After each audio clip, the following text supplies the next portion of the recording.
Welcome, everyone, to LIS 640, Information, Organization, and Access.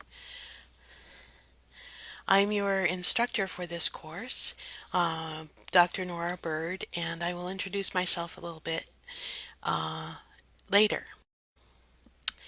I'm going to talk a little bit about the technology we're going to use in this course. I'll introduce the professor. We won't introduce students in this particular part of the class, although I've asked you to do a discussion board that introduces yourself to the class.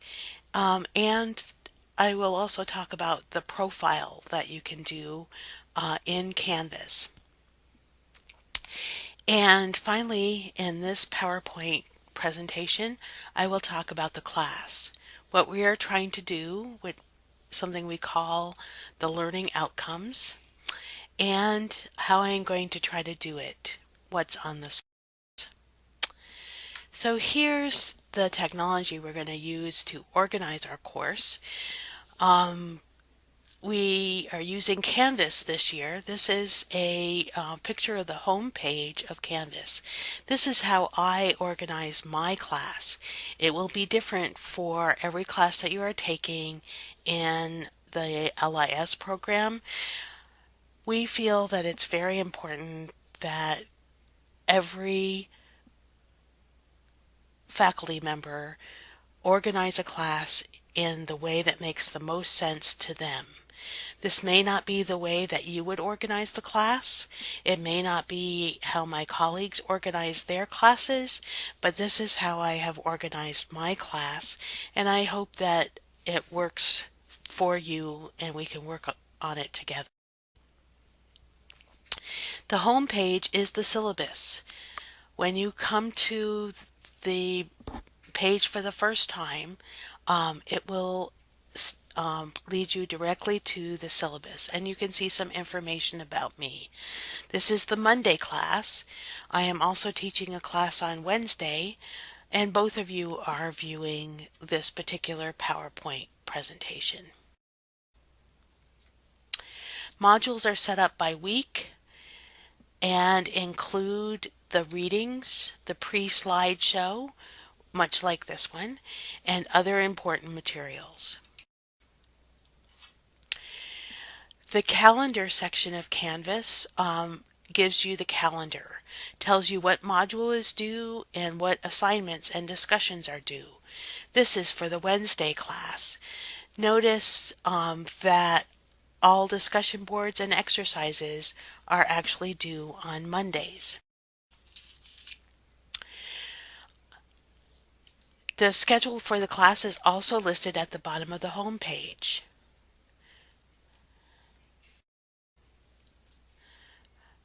More about me later.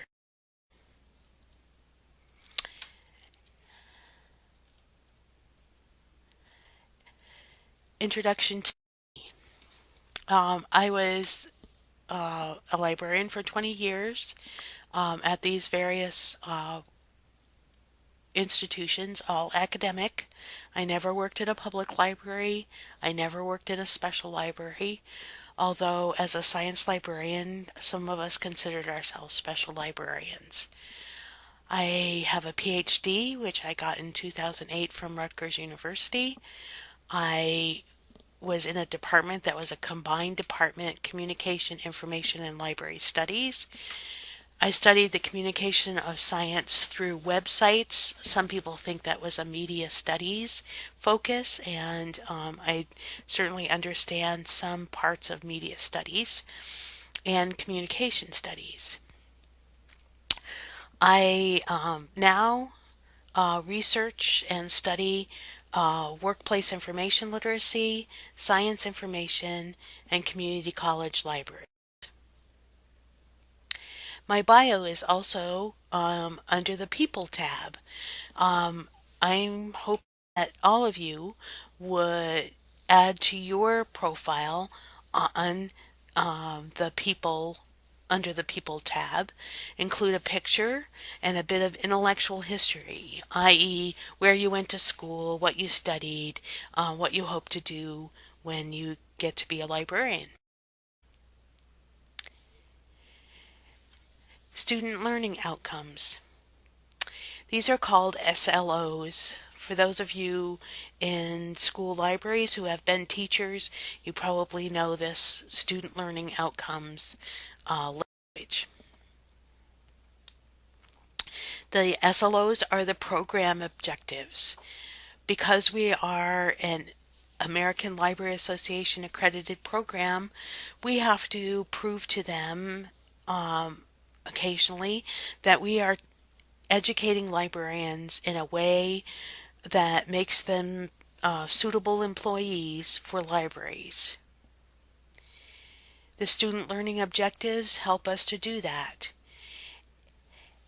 These SLOs are consistent with the capstone rubric, which is available on our website, and which most of you will, actually all of you will do in your very final semester in the program. The capstone, for those of you who haven't been introduced to it yet, you will start that in LIS 600. It's a portfolio, so you should keep all exercises, projects, anything that you have created in any of your classes to add to that capstone portfolio at the end of the program. So the first student learning outcome for this particular class is to describe the development and principles of the organization of recorded information. We will emphasize recorded information. In the first class, we'll talk about, actually, Module 2, the second class. We will talk a little bit about how problematic recorded information is, because it is not all information. And but in this class, we will focus primarily on that particular type of information. It might be the written word, it might be a video, it might be a computer data file. All of those kinds of information need organization, and so that people can access them. The second SLO is demonstrate an understanding of the standards, methods, and concepts related to information organization. There are many different ways to organize information. It is not all about putting a call number on the spine of a book and putting that book on the shelf. You'll notice that throughout this class, we think about what's happening in museums, we think about what's happening in archives, we think about what happens in an office on a daily basis. How do you organize files in any particular setting? That's what this class is about. Explain the principles of access and retrieval tools such as inventories, bibliographies, catalogs, indexes, finding aids, registers, and other organizing entities. These are all different kinds of ways of presenting organized information so that people can access the complete information object. So we have to have a catalog that lists a book in a particular way so that somebody knows that we have it on the shelf. Those are two different things. Accessing it through a description and accessing it in real time on the shelf. Demonstrate knowledge of the principles of cataloging, authority control, controlled vocabularies, indexing and abstracting, and classification. Cataloging and classification are two different things. I hope by the end of the class you'll understand what those differences are. Articulate the importance of information organization and the roles of metadata in information organization. Um, Again, this is beyond cataloging. Um, Most electronic information is cataloged, quote unquote, in um,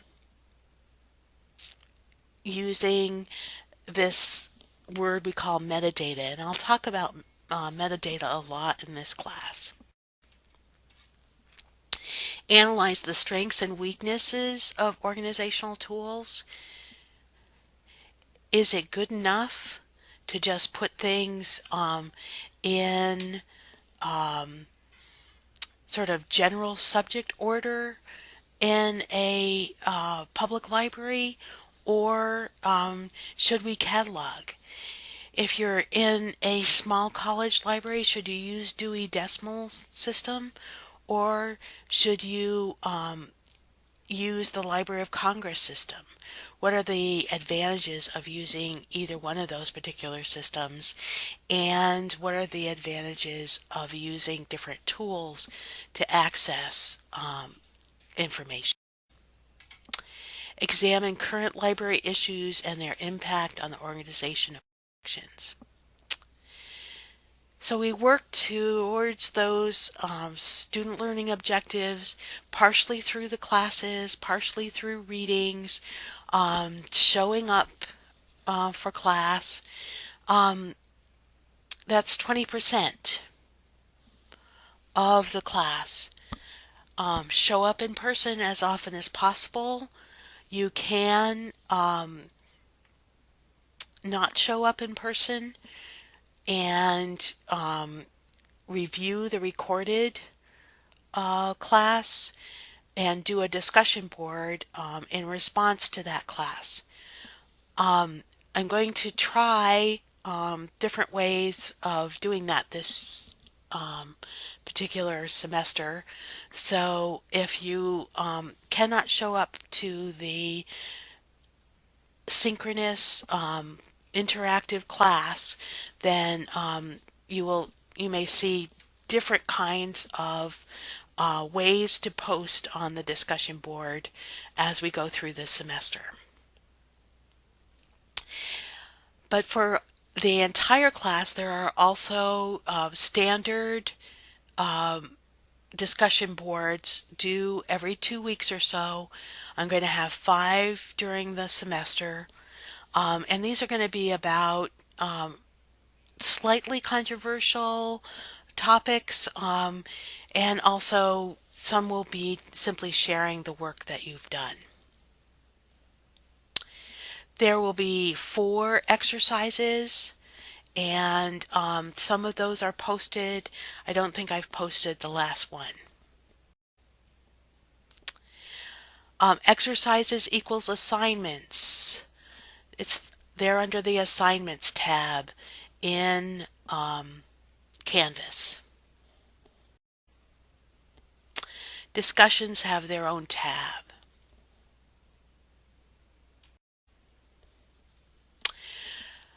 The project is going to be listed under assignments, and there are 3 different choices of project, and we're really going to talk about these in depth during the interactive class. Read this here and bring your questions to the interactive class, because I know that these are not standard projects and they bear some explanation. The final deliverable for the projects are due December 7th. There are different deliverables for projects A, B, or C. Only deliverable 1 has an assignment block so far, and basically deliverable 1 is choosing either A, B, or C project for your final project, and describing what you're going to do for that project. Stuff to remember about working with me throughout this semester. Read the syllabus. Academic integrity is important. Read your UNCG email. If you don't like to check two different email systems, you can forward your UNCG email to your main email address. I will occasionally send out announcements. Please do not write to me in response to an announcement. If you need to communicate with me about something, create a brand new email, address it directly to me, tell me in the subject line what you're asking about. Please include something about LIS 640 in that subject line, and then explain. When you respond to a group email, emails get lost very easily. They get pushed to the bottom of my pile. I don't know who's responding to me. Just better to create a brand new email. I know that it comes from you. I will respond more quickly that way. And I can pretty much guarantee that things won't get lost. Online attendance rules. I'd like you to sign in when you are ready to participate. Not If you're not ready to participate, then please put that you are away. You will see that in Collaborate. Full participation means that you have to have access to a microphone. Some people try to participate in class on a phone. It doesn't work all that well, but it can be done. I'd like you to I'd like you to add a picture to your profile on both Canvas and Collaborate. Please note the chat box is displayed. Everyone sees your comment about your children, not just your friend.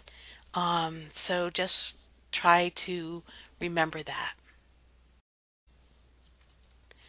Watch the tape and post on the discussion if you miss a class.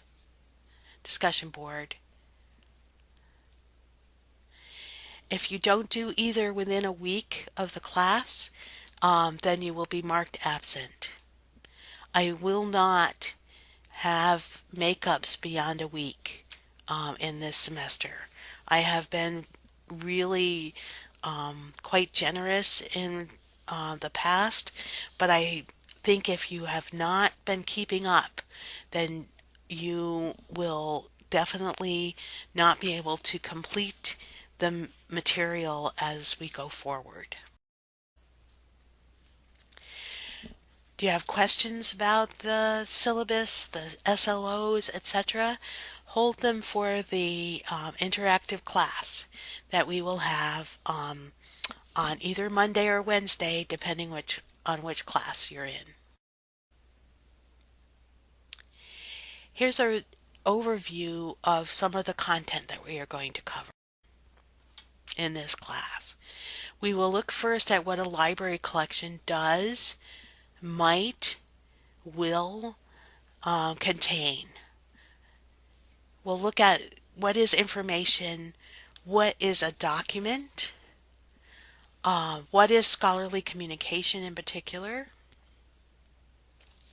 what does authoritative mean, why do we have a collection at all, and what does it mean to have a collection in the digital age when we are linking to materials in many cases rather than owning materials. We'll talk about that ownership versus linking quite extensively. Information is not only in libraries, so there are many different ways to organize information artifacts. Documents can be anything, as I keep saying. different schemes have been developed for different kinds of institutions. We'll talk a little bit about the history of that. Then we'll talk about description. How do you describe a book? How do you know what the title is? How do you know who the authors are? How about a journal? How do you describe one of those? How do you describe a map? We'll look at descriptive in Module 4. What's authority control? What's the authoritative name for the author J.K. Rowling? What is the proper way to write out the name of the capital of China in English?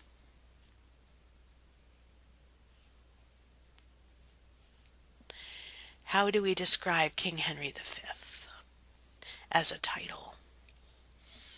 That's what authority control is about.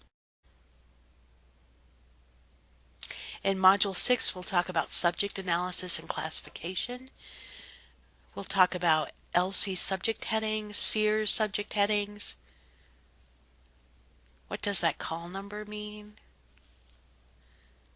And what's a thesaurus?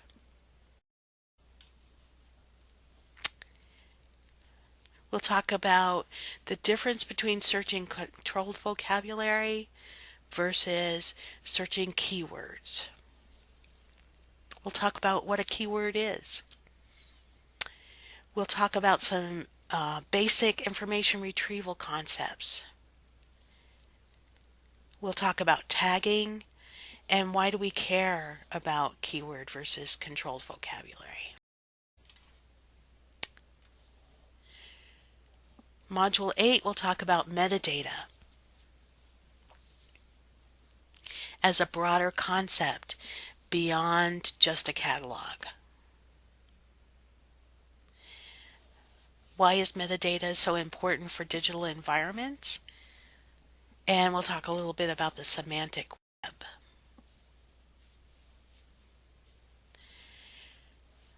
In Module 9, we'll talk about this alphabet soup of different ways of looking at library cataloging. And we'll talk about interoperability, very important in the digital environment.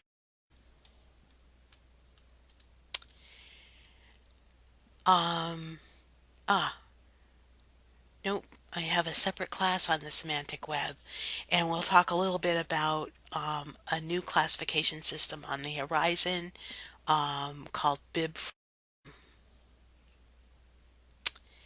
We'll talk about archives and digital collections. What's different about archival arrangement? What is EAD, etc., etc.